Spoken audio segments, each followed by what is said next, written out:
अपने मूल विषय की ओर चले। जैसा कि आप सब जानते हैं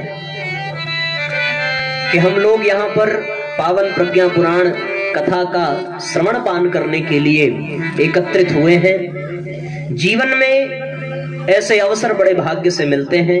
पिछली बार जब हम लोगों ने कथा सुनी थी, पिछले वर्ष ही सुनी थी, तो उस समय प्रज्ञा पुराण के प्रथम खंड पर चर्चा हुई थी। मात्र 3 दिन की ही कथा थी, इस बार भी 3 दिन की है। तो हम लोग इस बार प्रथम खंड की चर्चा न करके तृतीय खंड की चर्चा करेंगे, और वो तृतीय खंड होगा पारिवारिक प्रकरण का, पारिवारिक खंड का। उस पर हम लोग अगले आज से लेकर के 3 दिन पर्यंत परिवार प्रकरण पर चर्चा करेंगे कि हमारे परिवार की स्थिति कैसी होनी चाहिए, वर्तमान में हम सब कैसे हो गए हैं। प्रज्ञा पुराण के महात्म्य को बताना बहुत आवश्यक नहीं है कि आवश्यकता है, सब तो लगभग जानते ही हैं, हमारे पुराने कार्यकर्ता ही हैं, एक बार नहीं कई बार सुना होगा। तो उस ओर समय न देते हुए हम लोग अपने मूल विषय की ओर चलें, क्योंकि यदि भूमिका में ही समय चला जाएगा तो फिर मुख्य बातों पर चर्चा हम लोग कर नहीं पाएंगे। इसलिए आगे बढ़ते हैं। आइए संगीत के माध्यम से प्रज्ञा पुराण के महत्व को समझ लें, और उसके बाद फिर हम लोग अपने मुख्य विषय में प्रवेश करेंगे। एक साथ तालियां बजाइएगा, गुनगुनाइए। आइए सुने लगा कर ध्यान, कथाएं मंगलकारी है। आइए सुने लगा कर ध्यान, कथाएं मंगलकारी है। आइए सुने लगा कर ध्यान, कथाएं मंगलकारी है। आइए सुने लगा कर ध्यान, कथाएं मंगलकारी है। महाप्रज्ञा में प्रज्ञा पुराण, महाप्रज्ञा में प्रज्ञा पुराण कुमति नाशक शुभकारी है।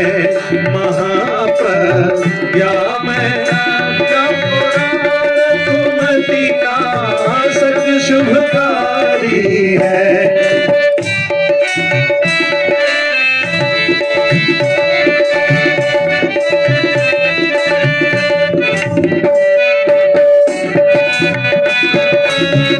ताली नहीं बजा रहे, हाथ भर करके सब लोग। आइए सुने लगा कर ध्यान, कथाएं मंगलकारी है। आइए सुने लगा कर ध्यान, कथाएं मंगलकारी है। मिले जिससे सद्ज्ञान महान, करे जो दुर्मोह अज्ञान। मिले जिससे सद्ज्ञान महान, करे जो दुर्मोह अज्ञान। करे जो दुर्मोह अज्ञान। करे सो पाँव का उद्धार, करे सो पाँव का उद्धार। कथाएं अति हलवारी है। आइए सुने लगा कर ध्यान, कथाएं मंगलकारी है।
हृदय में भक्ति भाव होगा, हृदय में भक्ति भाव होगा, भ्रमों का मोह जाल नष्ट होगा, भ्रमों का मोह जाल नष्ट होगा।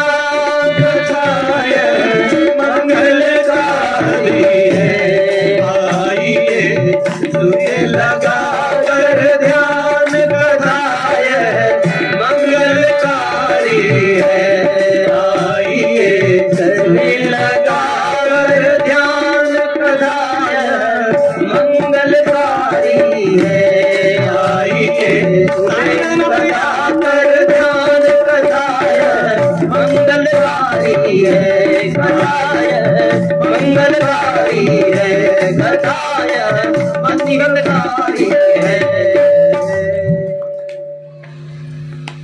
आइए सुने लगाकर क्या, आइए सुने लगाकर ध्यान की कान।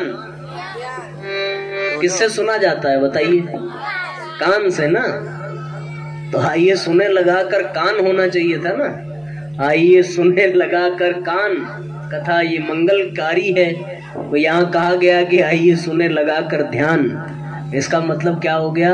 इसका मतलब वही हो गया जो भी हमने थोड़ी देर पहले बताया कि आप अपना कान भले ही अपने घर पे रख के आओ, लेकिन आपका ध्यान, आपका मन यहीं पर होना चाहिए। ठीक है ना? पक्की बात। तो आपको एक वादा हमसे करना है, और वो वादा ये है कि कल से आप भले अपना कान मत लेकर के आना। ऐसा हो सकता है, मैं आपको एक सत्य घटना बताऊं। 1 मिनट का समय होगा, थोड़ा विषय से हटकर है पर बताना जरूरी है। हमारे एक रिश्तेदार थे, वो लड़की देखने गए। अमूमन लड़की पसंद कर ली जाए तो लोग अंगूठी पहनाते हैं। उनके दिमाग में पता नहीं क्या आया, वो कान की बाली लेकर के गए। पता नहीं क्यों मन में जो भी रहा हो सकता है अंगूठी न खरीद पाए हो, या कान की बाली घर में पहले से उपलब्ध रही हो। तो लड़के की माँ ने लड़की को पसंद किया और जिद कर दी उन्होंने कि मैं अपने हाथ से लड़की को बाली पहनाऊंगी। और लड़की ने अपने बाल से अपना कान वान ढक करके अच्छे से तैयार हुई थी।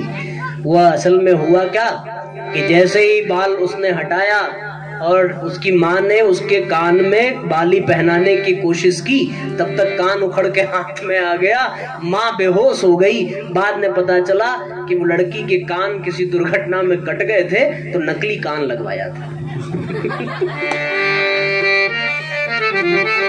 तो लड़के वालों ने बहुत जोर डांट लगाई कि मेरी माँ को अगर अटैक आ जाता तो सच में आगे वो बेहोश हो गई बेचारी। ऐसा ये घटना हमने सुना, मैं तो हंसते हंसते पागल हो गया। जब से हमारा पैर नकली आ गया वैसे कान भी नकली। ऐसा हो जाता है, कभी कभी इंसान धोखा खा जाता है। ठीक है ना? एक आदमी का वो क्या था, वो कंडक्टर को हाथ दिया कि भैया रुको।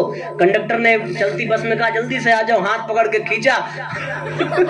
हाथ उसके हाथ में आ गया, आदमी नीचे रह गया, कंडक्टर बेहोश। मेरे बाप रे, हमने ये क्या कर दिया? तो वो ऐसा हो जाता है कभी कभी। तो आइए सुने लगाकर कान नहीं, अब अपना कान घर पे छोड़ के आना। लेकिन जिस दिन कोई सास देखने आए उस दिन कान बराबर लगा के रखना, और फिर ध्यान से चलो, हंसते खेलते बात आगे बन जाएगी। तो वादा आपने किया, ध्यान से सुनेंगे। ठीक है? थोड़ा गंभीर हो जाए और अब मुख्य विषय पर चर्चा करें साथियों। एक बार की कथा है, जैसे हम और आप सत्संग कर रहे हैं उसी तरीके से गंगा के तट पर हरिद्वार में एक सम्मेलन हुआ। एक ऐसा सम्मेलन जिसमें हर वर्ग के, हर संप्रदाय के लोग इकट्ठा हुए। और ये सम्मेलन हर वर्ष किसी न किसी माध्यम से होता था, पर इस बार बहुत ही महत्वपूर्ण वजह थी। और वो वजह ये थी कि इस बार हरिद्वार में कुंभ लगा था। कुंभ आपने सुना होगा, अभी इस वर्ष भी कुंभ लगा है हरिद्वार में। इस वर्ष भी कुंभ का पर्व मनाया जा रहा है। कुंभ के बारे में छोटा सा परिचय आपको दूं। कम भूमि उभ्यति गंधेन पूर्यति इति कुंभः। अर्थात जब किसी विशिष्ट स्थान पर उस स्थान की भूमि में कोई विशेष गुण पाया जाए तो उस स्थान पर कुंभ का पर्व मनाया जाता है। कुंभ उस स्थान पर मनाया जाता है। इसी क्रम में हरिद्वार में प्रत्येक 12 वर्ष पर कुंभ लगता है। और वास्तव में साथियों एक कथा भी है इस संदर्भ में कि समुद्र मंथन जब हुआ, देवता और दानवों में अमृत को लेकर के छीना झपटी हुई, तो फिर अमृत की कुछ बूंदें इस धरती के कुछ हिस्सों पर जा गिरी और गिरने की वजह से जहां जहां वह गिरी वहां वहां कुंभ का पर्व मनाया जाने लगा। 4 स्थान पर गिरी। पहला स्थान था कौन सा? एक तो प्रयागराज में संगम के किनारे, दूसरा वो अमृत की बूंदें गिरी गोदावरी नदी के तट पर नासिक में महाराष्ट्र में, और तीसरा शिप्रा नदी के तट पर उज्जैन में वो अमृत की बूंदें गिरी, और चौथा साथियों गंगा के तट पर हरिद्वार में वो बूंदें गिरी।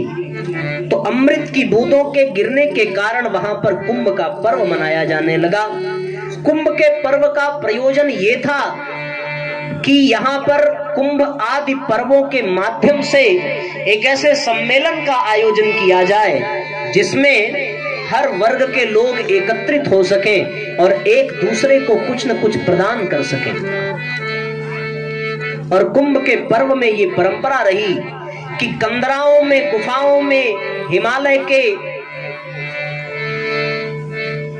पर्वतों के बीच में अपने आश्रमों में रहने वाले पवित्र नदियों के तट पर अपनी जीवन को प्रयोगशाला बनाकर या अलग अलग विषयों पर प्रयोग करने वाले ऋषि महर्षि वर्ष में 2 वर्ष में एक बार अपने गुफाओं से, अपने आश्रमों से निकलते थे और वो जो कुछ भी प्रयोग करते थे उस प्रयोग से उन्हें जो उपलब्धि प्राप्त होती थी उसे वो लेकर के कुंभ के पर्वों पर एकत्रित होते थे। वहां हिमालय से नीचे उतरकर वो कुंभ के पर्व में नदियों के किनारे पहुंचते थे और यहाँ जो समाज में गृहस्थ धर्म के लोग रहते थे, साधु सन्यासी रहते थे, वानप्रस्थी रहते थे, ये लोग भी अपनी जिम्मेदारियों से निवृत्त होकर के कुछ वर्ष के लिए, कुछ समय के लिए अपने अपने काम को छोड़ करके कुंभ पर्व में स्नान करने के लिए वहां पर पहुंचते थे। तो कुंभ का पर्व ही एक ऐसा पर्व होता था जहां पर ऋषियों, साधुओं, संतों और गृहस्थों का सम्मेलन होता था, इनका संगम होता था। और उसमें परंपरा ये होती थी कि ऋषि महर्षि अपने प्रयोगशाला में किए गए प्रयोगों से प्राप्त उपलब्धि को साधु संतों को बताते थे और साधु संत भिक्षाटन करते हुए, गांव-गांव, घर-घर जाते हुए उन प्रयोग की उपलब्धियों को, उन सूत्रों को गृहस्थों तक पहुंचाते थे और गृहस्थ उनको अपने जीवन में धारण करते थे, अपने जीवन को धन्य बनाते थे। ये परंपरा हुआ करती थी। एक विशेषता यह है कि कुंभ पर्व जब भी मनाया गया नदियों के किनारे ही मनाया गया और प्राकृतिक वातावरण में ही मनाया गया। कुंभ पर्व का जो सम्मेलन हुआ करता था वो किसी होटल में नहीं हुआ करता था, वो किसी लॉन में नहीं हुआ करता था, वो किसी ऐसे प्राकृतिक स्थल पर हुआ करता था जहां वृक्षों की सघन छाया हो, नदियों की तरलता हो, नदियों का तट हो, तीर्थ स्थल हो और जहां पर प्राकृतिक वातावरण हो, हिमालय की छाया हो, गंगा की गोद हो, ऐसे पवित्र स्थानों पर ये पर्व मनाए जाते थे। ऐसे तो प्रत्येक 12 वर्ष में कुंभ का पर्व आता है, लेकिन साथियों लगभग 83 वर्ष के अंतराल पर कुंभ 11 वर्ष में ही आ जाता है। और जब जब ऐसा होता है तब तब प्रकृति में बहुत बड़ा बदलाव होता है। आज से 83 वर्ष पहले जब कुंभ 11 वर्ष पर आया था तो इस दुनिया को प्लेग के रूप में बहुत बड़ी महामारी का सामना करना पड़ा था। और ठीक 83 साल बाद साथियों जब आज फिर से 11 वर्ष में ही कुंभ आया तो इस दुनिया को कोरोना नाम की महामारी का सामना करना पड़ा। विशेष बात यह है कि इस बार हरिद्वार में कुंभ का पर्व आया और विशेषता इसलिए है क्योंकि हम सब जहां अभी मानसिक यात्रा कर रहे थे, उस शांति कुंज हरिद्वार के स्वर्ण जयंती वर्ष मनाए जा रहे हैं। उसकी स्थापना का 50 वर्ष भी पूरा हो रहा है। इसलिए भी हम सब के लिए इस वर्ष का कुंभ पर्व बहुत ही महत्वपूर्ण हो जाता है। अक्सर प्राकृतिक स्थानों पर इसलिए मनाया जाता था कि प्रकृति की सुरक्षा हम सब अवश्य करें। वृक्षों की सुरक्षा करना हमारा कर्तव्य होना चाहिए, जल की सुरक्षा करना हमारा कर्तव्य होना चाहिए, नदियों की सुरक्षा करना हमारा कर्तव्य होना चाहिए, तीर्थ स्थलों की स्वच्छता का, उनकी पवित्रता का, उनकी मर्यादा का ध्यान रखना हमारा कर्तव्य होना चाहिए। इनकी प्रेरणा, इनकी सीख देने के लिए इन प्राकृतिक संसाधनों के मध्य कुंभ का पर्व मनाया जाने लगा। और साथियों, जहां जल की महिमा होती है उस स्थान को तीर्थ कहते हैं, और जहां रज की महिमा होती है उस स्थान को धाम कहते हैं। आपने देखा होगा प्रयाग में जल की महिमा है, संगम है ना, क्या है, देखा है तुम लोगों ने? प्रयाग में कौन कौन सी नदी बहती है बताओ भाई, कोई जानता है? आप बताइए, आप गई है कभी? कौन कौन सी नदी बहती है? गंगा, यमुना। अच्छा, सब लोग हाथ उठाना जरा। गंगा, यमुना, सरस्वती, ये 3 नदियां बहती हैं वहां। किसने कौन कौन प्रयाग गया है? जरा हाथ उठाइए, हाथ उठाओ जरा। अरे बड़े कम लोग गए हैं भाई। अच्छा, आप भी गए हैं? तो वहां पे 3 नदियां बहती हैं या 2? 2 बहती है, एक विलीन हो है। 2 बहती है, 3 बहती है, गंगा, यमुना और सरस्वती। पक्की बात? तो इसका मतलब आप लोग गए नहीं हो। तीनों नदी दिखती है क्या? नहीं, 2 दिखती है, एक विलीन होती है। कौन सी नहीं दिखती? सरस्वती नहीं दिखती, गंगा और यमुना दिखती है। इन दोनों के संगम से जो तीसरी नदी जाकर के मिलती है वो सरस्वती बन जाती है ना? तो वहां पर सरस्वती दिखती नहीं है ना? ये सत्य बात है। ये सरस्वती नदी दिखती नहीं है, लेकिन फिर भी वहां 3 नदियों का संगम मनाया जाता है। मैं आपको समझाऊं, माताएं या बहनें जब अपने बाल गूंथती हैं ना, तो अपने बाल के कितने हिस्से करती हैं?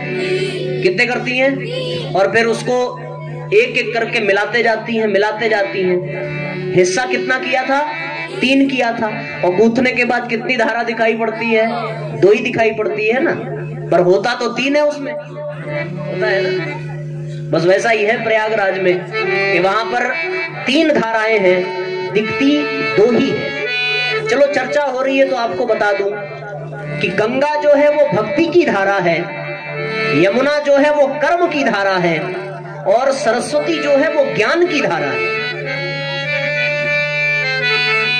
कर्म भी दिखता है और भक्त की भक्ति भी दिखती है, लेकिन ज्ञानी का ज्ञान नहीं दिखता जब तक वो अपने ज्ञान को प्रकट न करे। मानते हो ना इस बात को? व्यक्ति कोई कर्म करेगा तो उसका कर्म आप देख सकते हो, तो यमुना का भी दर्शन हो जाता है। यमुना सूर्य तनया है, सूर्य की पुत्री है, और कर्मयोग की प्रेरणा भगवान सूर्य से ही मिलती है। तो सूर्य तनया होने के कारण वो कर्म की प्रेरणा देती है, और गंगा भक्ति की धारा है, त्रिपथ गामिनी है, तो वो भक्त का भक्त भी भक्ति दिखती है। लेकिन सरस्वती जो है वो ज्ञान की देवी है, ज्ञान की धारा है। तो ज्ञानी का ज्ञान तभी दिखता है जब अपने वो ज्ञान को प्रकट करता है। इसलिए भी सरस्वती वहां पर लुप्त रहती है, लेकिन उसका अस्तित्व है। तो जहां जल की महिमा होती है उस स्थान को तीर्थ कहते हैं, इसीलिए प्रयाग को तीर्थराज कहा गया। हरिद्वार में भी गंगा नदी की महिमा है, इसलिए हरिद्वार भी तीर्थ कहलाता है। लेकिन साथियों, जहां पर रज की महिमा हो वो ब्रज धाम कहलाता है, गोकुल धाम कहलाता है, क्योंकि वहां पर जल की नहीं, वहां पर मिट्टी की महिमा बताई जाती है। आप पुष्कर में चले जाओ, पुष्कर भी तीर्थों का गुरु है, वहां भी जल की महिमा है। जीवन में जल का बड़ा महत्व है। हम लोग कुंभ में भी जाते हैं तो साथियों, जल में डुबकी लगाने ही जाते हैं, और जब वहां से चलते हैं तो जल लेकर के चलते हैं। वास्तव में ये कह लीजिए कि हम सबके जीवन का प्रारंभ जल से ही हुआ और हमारे जीवन का अंत भी जल से ही होगा। जल में दो शब्द है, पहला है ज और दूसरा है ल। ज अर्थात जन्म। जब इस दुनिया में कुछ भी नहीं था तो फिर चारों तरफ जल ही जल था, और जब ज से जन्म और ल से लय, जब सब कुछ लय हो जाएगा, प्रलय हो जाएगा, तो भी सब जगह जल ही जल होगा। जल की बड़ी महिमा है, जल ही जीवन है। हम लोग कहते हैं ना, जल ही जीवन है। जल नहीं तो कल नहीं तुम तो रहोगे भैया, जल नहीं तो तुम जरूर रहोगे, लेकिन जल नहीं तो कल नहीं, और जल ही जीवन है। तो जब तक जल है तब तक जीवन है। कुंभ का पर्व इन नदियों के किनारे इसीलिए मनाया जाता था कि हम जल के महत्व को समझ सके, हम जल के अस्तित्व को समझ सके। और साथियों, यदि हम जल के महत्व को ना समझे तो किसी विचारक ने यह कहा कि आने वाला जो तीसरा विश्व युद्ध होगा वो जल के संकट के कारण ही होगा, ऐसा दार्शनिकों ने कहा है। वैज्ञानिक भी इस बात का प्रतिपादन करते हैं। हम लोगों को जल का सदुपयोग करना चाहिए। इसी कारण कुंभ का पर्व जल के किनारे और नदी के किनारे नदी के महत्व और जल की संपदा के अस्तित्व को बचाने की प्रेरणा देने के लिए मनाया जाता है। वास्तव में जल हमारे लिए बहुत महत्वपूर्ण है। आप भोजन के बिना कुछ दिनों तक जीवित रह सकते हैं, लेकिन जल के बिना आप कुछ दिनों के बाद जीवित नहीं रह सकते। यद्यपि हमारे शरीर में 70% 70 या 77% जल ही विद्यमान है। जल की अत्यंत आवश्यकता है। इस धरती पर भी बहुत अधिक मात्रा में जल है, 77% जल विद्यमान है। उसी तरह हमारे शरीर में भी जल की मात्रा बहुत अधिक है। और आपको जानकर के आश्चर्य होगा, विज्ञानियों ने यह बताया कि पूरे शरीर में जितना जल होता है उतना ही जल हमारे मस्तिष्क में भी होता है। इसलिए जीवन में जल का अत्यंत स्थान है और उसका महत्व भी है। जल को इसीलिए धर्म से जोड़ा गया। आप देखें, जब भी जल की बात आती है तो गंगा जल तुरंत दिमाग में आ जाता है। और यदि गंगा जल की हम लोग बात करें तो गंगा जल हमारे भारतीय संस्कृति के सनातन धर्म के 3 मुख्य देवताओं से जुड़ा हुआ एकमात्र ये पवित्र नदी मानी जाती है। गंगा का अस्तित्व ब्रह्मा जी से भी जुड़ा हुआ है, गंगा का अस्तित्व विष्णु से भी जुड़ा हुआ है, गंगा का अस्तित्व भगवान शिव से भी जुड़ा हुआ है। चूंकि कुंभ की बात चल रही है और कुंभ के इस महापर्व पर, शांति कुंज के स्वर्णिम जयंती पर जगह जगह गंगा जल की स्थापना भी हो रही है। किसके किसके घर हो गई है? हाथ उठाओ जरा। किसी को दिया गया गंगा जल? जो बचे हैं उनको भी दिया जाएगा। हमारे भाई साहब ने लगभग 200-250 कितना 250 की टाप 300, तो 300 घरों में गंगा जल की स्थापना की व्यवस्था की जा रही है। तो उसके पहले हमें गंगा जल के बारे में समझ भी लेना चाहिए। तो गंगा का जुड़ाव 3 मुख्य देवताओं से है, ब्रह्मा से भी है, विष्णु से भी है और शिव से भी है। आप देखें, विष्णु पादाब्ज संभूते गंगे त्रिपथगामिनी, भगवान विष्णु के चरण से निकली हुई भगवान शिव के मस्तक पर विराजमान है ये गंगा, और ब्रह्मा के कमंडल में विद्यमान है। वामन अवतार में 3 पग में समूचे ब्रह्मांड को नापने के लिए भगवान ने विराट रूप धारण किया, और जब ब्रह्मलोक को अपने चरण से नापा है तो ब्रह्मलोक में चरण पहुंचने पर ब्रह्मा जी ने अपने कमंडल के जल से भगवान के चरण पखारे हैं और वो जल गंगा जल में परिवर्तित हो गया। तब से मां गंगा भगवान विष्णु के चरण में निवास करती है। और फिर भगीरथ की तपस्या के कारण जब गंगा का आगमन इस धरती पर हुआ तो गंगा ने कहा यदि मैं अपने पूर्ण वेग से आऊंगी तो धरती फट जाएगी और मैं पाताल में समाहित हो जाऊंगी। भगवान शिव ने अपनी जटा में गंगा को धारण किया था। हम लोग गाते भी हैं गंगा धराए शिव गंगा धराए। और फिर साथियों इस तरीके से ब्रह्मा के कमंडल में, विष्णु के चरण में और भगवान शिव के मस्तक पर गंगा विद्यमान है। आप किसी भी शिव जी के मंदिर में चले जाइए तो आपको दो देवियां वहां पर अवश्य मिलेंगी। एक तो मां पार्वती का दर्शन होगा जो भगवान के अंक में विराजमान है, और दूसरा अर्घ के रूप में मां गंगा का दर्शन होगा जो भगवान के मस्तक पर बूंद के रूप में टपकती रहती है। और गंगा के जल की विशेषता यह है कि यदि आप गंगा जल को धारण करें तो गंगा आपको भी त्रिदेव बनने का सौभाग्य प्रदान करती है। पूछो कैसे? पूछो, कायदे से पूछो, जरा एक साथ पूछो सब लोग। सिर्फ बच्चे पूछेंगे क्या? बड़ों को पता है?